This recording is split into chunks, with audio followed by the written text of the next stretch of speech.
straight into the gameplay. Well, let's go over it together. Link riding a horse in his green tunic, right next to the dueling peaks. And as we can see, a lot of debris has fallen, surrounding, scattering all of the surface of Hyrule across the ruins.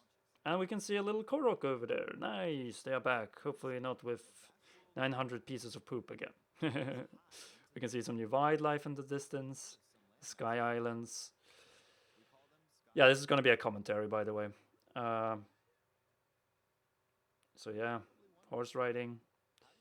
And we can see that Korok there talking. Stable.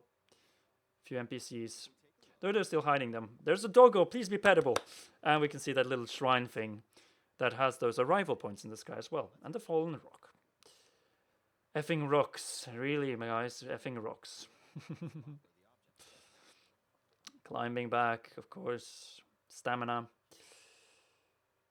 But it's a little bit after the start of the game. As you can see, Link already has 4 hearts. And we see the first power. Reversing the rock back up into the sky where it fell from. And the recall here is a really interesting feature because I think they are going to be activated when we get to specific points. And they're forms of distraction to get you away from the surface and up to the sky.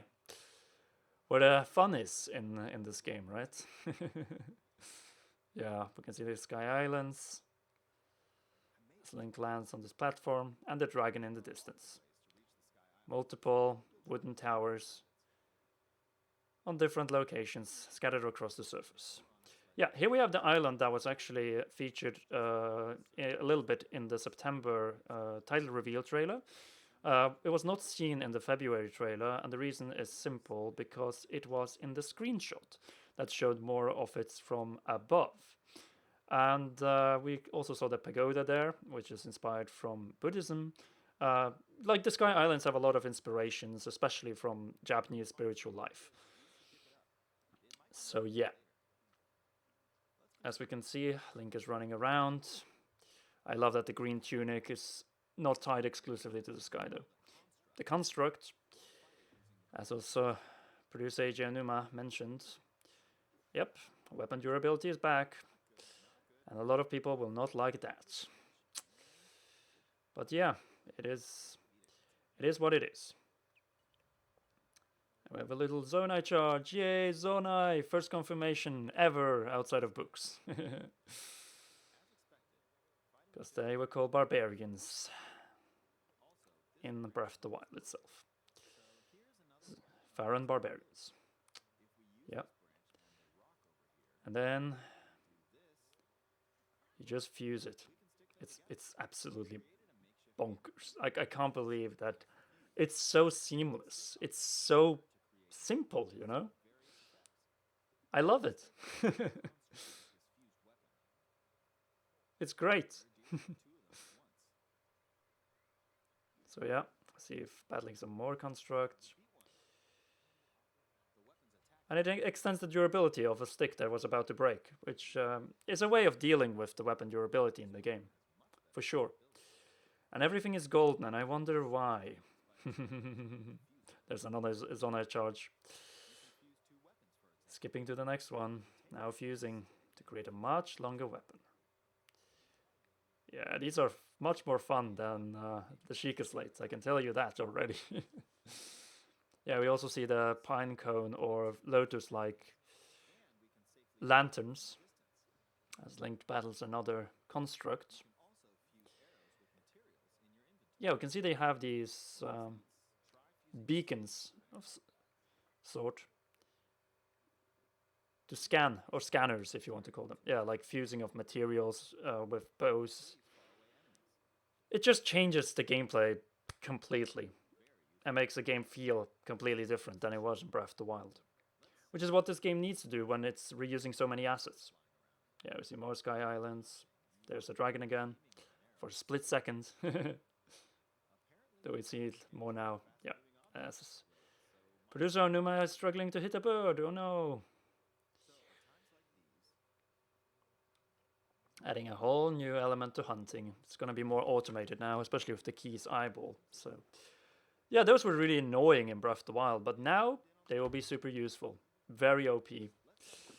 And just attach them to the bow. I mean, the arrow, of course. Yeah. Home in, boom. Go down. Get that bird dinner. Yeah, I absolutely love it. And also the Zonai bow. I'm not sure if we've seen it before, actually. Yeah, you can attach rooms to it, all kinds of elements, materials, and so on. Create a smoke screen. And the fusing ability is just so OP. But it will also, like, it really puts everything to imagination, just like producer Eiji Aonuma has been stating over the last week or so. So yeah, running around the Sky Islands with its horizontal and vertical layers. And gameplay, of course. Yeah, and how it shrinks bigger objects. It just works. Just like Todd Howard would say, it just works. But in this case, it works because the game is complete. By the way, we secured Zelda Switch OLED, so the giveaway is going to happen. The requirement is simple. You need to subscribe and like this video. But be subscribed to the channel in the moment we decide the winner. Which is probably going to be around a little bit after mid-April, I think, yeah. So be sure to subscribe. Yeah, like the Ultra Hand it's an amazing feature.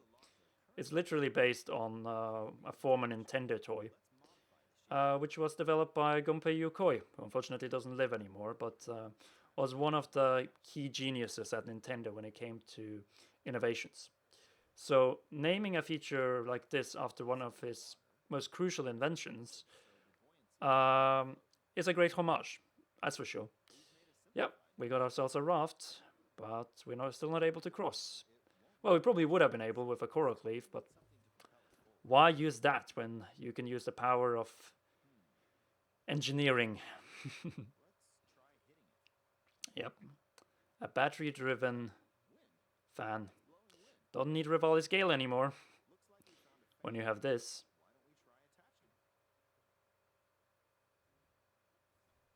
And then you just move it back as a recharge.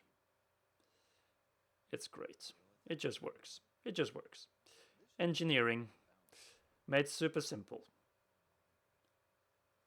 Combinations all over the place. Can't take that away. Yeah, and you can see each of the symbols in the corner, indicating which power Link is using. So far we have seen 4 of them. 3 of them already. The 4th one is about to be shown now as we reach the shore. And we see the more docile constructs. And many different options we can do. Take inspiration from real life vehicles or create crazy ones. Yeah, and here's the perfect example of horizontal and vertical gameplay using the Ultra Hand. Just jump on this raft, mechanical raft. You can either just sail across, or